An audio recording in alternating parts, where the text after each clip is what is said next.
کراچی میں دکان پر لگی آگ نے پوری عمارت جلا ڈالی۔ خوفناک آگ سے جھلس کر 3 افراد جاں بحق اور 3 شدید زخمی ہو گئے۔ متعدد گاڑیاں بھی جل گئیں۔ عائشہ منزل فرنیچر مارکیٹ کی دکان میں لگی آگ پھیلتی چلی گئی۔ شعلے عمارت کی بالائی منزلوں تک پہنچے۔ فائر بریگیڈ کی 7 گاڑیوں، 1 باؤزر اور 1 سنارکل نے آگ پر قابو پایا۔ پاک بحریہ کے فائر فائٹرز آئے۔ ریسکیو عمل تیز کرنے کے لیے رینجرز کے جوان بھی پہنچے۔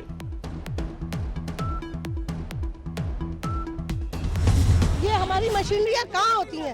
میں نے خود یہاں کھڑے ہو کے 2 گھنٹے کھڑے ہو کے میں نے یہ جو فائر بریگیڈ کو میں نے فون کیا، کافی لوگوں کو میں نے فون کیا۔ اب یقین کریں 2 گھنٹے آگ لگتی رہی، غریبوں کا گھر جل گیا، غریبوں کے روزگار جل گئے۔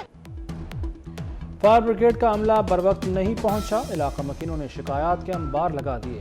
شمسہ مہجبین کہتی ہیں کہ مسلسل کالز کے باوجود کوئی نہیں پہنچا۔ متاثرہ عمارت کے مکینوں نے اپنی مدد آپ کے تحت لوگوں کو فلیٹوں سے نکالا۔ ایک جلسے میں اس پہ میرے بھائی پہ نظر پڑی، وہ دھوئیں میں مجھے بھی سمجھ نہیں آیا۔ لوگوں نے نیچے لے کے جانے کی کوشش کری کہ زخمیوں کو ایمبولینس پہ لے کے جائیں، تو جب میں نے نیچے آ کے روشنی میں دیکھا تو میں نے کہا ابے یہ تو میرا بھائی مصطفیٰ ہے۔ تو پھر اس کے بعد میں نے صرف اپنے بھائی کو لیا، ایمبولینس کو ہاتھ دیا، ایمبولینس کو بٹھایا، وہ سیدھا میں سول لیا اپنے بھائی کو۔ شہر قائد میں آگ لگنے کے 4 واقعات۔ اناکلی اپارٹمنٹ میں بھی آگ بھڑک اٹھی۔ مصطفیٰ نامی لڑکا جھلس کر دم توڑ گیا۔ صدر کے علاقے میں رہائشی عمارت میں لگی آگ پر قابو پا لیا گیا۔ موسمیاتی تبدیلیوں نے پاکستان کو سب سے زیادہ متاثر کیا۔ پنجاب حکومت موسمیاتی تبدیلی سے نمٹنے کے لیے اقدامات کر رہی ہے۔ پنجاب میں اسموگ کا ذمہ دار بھارت ہے۔ اقوام عالم اس خطرناک مسئلے کے حل کے لیے بھارت پر دباؤ ڈالیں۔ وزیر اعلیٰ سید محسن نقوی کا دبئی میں کوپ 28 کانفرنس سے خطاب۔ کہا موسمیاتی تغیرات سرحدوں سے بے نیاز عالمی مسئلہ ہے۔ حل کے لیے مشترکہ عالمی کاوشوں کی ضرورت ہے۔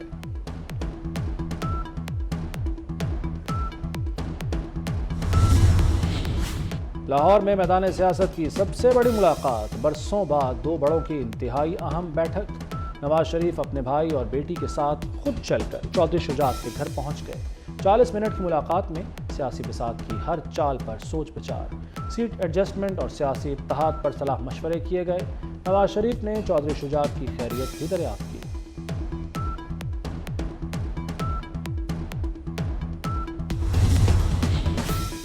سابق چیئرمین پی ٹی آئی اور فواد چودھری کا ٹرائل ہوگا۔ سماعت 13 دسمبر کو اڈیالہ جیل میں ہوگی۔ توہین الیکشن کمیشن کیس کا فیصلہ سنا دیا گیا۔ وزارت داخلہ کو 2 روز میں انتظامی رپورٹ الیکشن کمیشن میں پیش کرنے کا حکم۔ اسد عمر سے متعلق فیصلہ نہیں سنایا گیا۔ سابق چیئرمین پی ٹی آئی کی نااہلی برقرار۔ اسلام آباد ہائی کورٹ نے توشہ خانہ فیصلے کے خلاف اپیل واپس لینے کی استدعا مسترد کر دی۔ الیکشن کمیشن فیصلے کے خلاف کیس اب اسلام آباد ہائی کورٹ ہی سنے گی۔ سابق چیئرمین نے لاہور ہائی کورٹ میں معاملہ زیر التوا ہونے کے باعث اپیل واپس لینے کی درخواست دائر کی تھی۔ الیکشن کمیشن نے اکتوبر 2022 کو نااہل قرار دیا تھا۔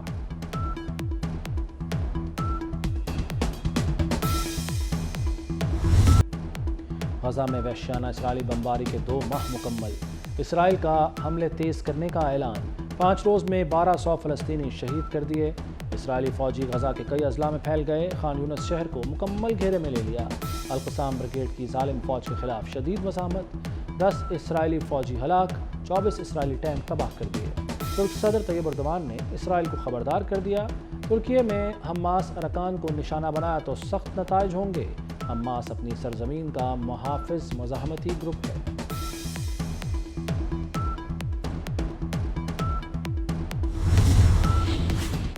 فلسطین میں اسرائیلی مظالم کے خلاف ملک کے علماء کرام یک آواز۔ مولانا فضل الرحمان نے اسرائیل کو عالمی دہشت گرد قرار دے دیا۔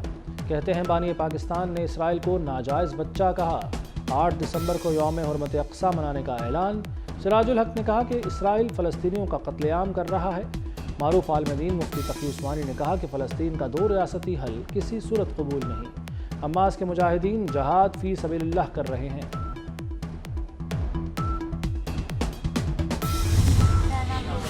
میں بہت ٹھیک ہوں، پہلے میری طبیعت نہیں ٹھیک تھی، ڈاکٹروں نے اور سسٹروں نے میرا اتنا اچھا مجھے خیال انہوں نے رکھا ہے۔ تشدد کا شکار کمسن رضوانہ دوسری زندگی ملنے پر خوش۔